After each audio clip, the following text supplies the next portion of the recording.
Hello guys, Cristiano here. I am a C programmer, learning all those things that I can. Hit the subscribe button, let a comment, that'll help so much the channel. All my videos will be in a fast mode with explanation. I'll reduce the time to be more precise. And we will face a lot of mistakes and debugs. Everything's calculated, or not. Today we are talking about status. This research will help us to map the errors and obtain a quick notion where the problem might be happening. I created this research based on Go language, where you need to handle all the errors. It's a defensive way to program. Sounded kinda cool, and I decided to bring it to Set Arsenal. First we create the header and the source file and the test file. Back to the header file, we define our context with a boolean and a string. To manage this context, we will create three functions. One to set the status, which works on creation as well, and the other two are to get the status and the error message.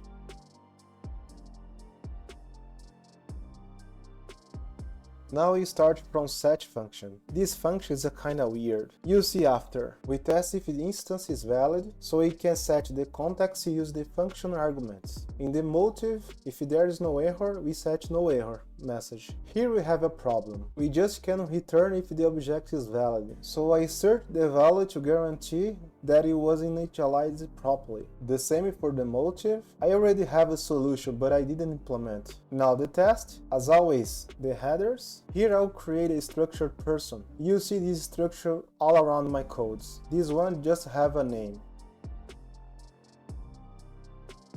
And we create an application function to create a person. In its implementation, we define and use the variable. That point is totally weird, as I told you before. In the same line of definition, there is an usage. Cool, right? We set the error message. If the instance is null, we will return person create error. If this verification passes, we set for person name parameter error, and we test the name. If it's no null and has a size, we change the status for true. Let's create the code. First we create the person, and call the function to create passing person as argument and my name. And the test if it is not okay,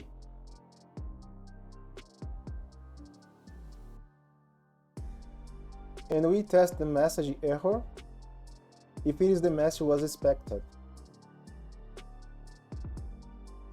That's all for now. We move to add a new file to the build script and create a test.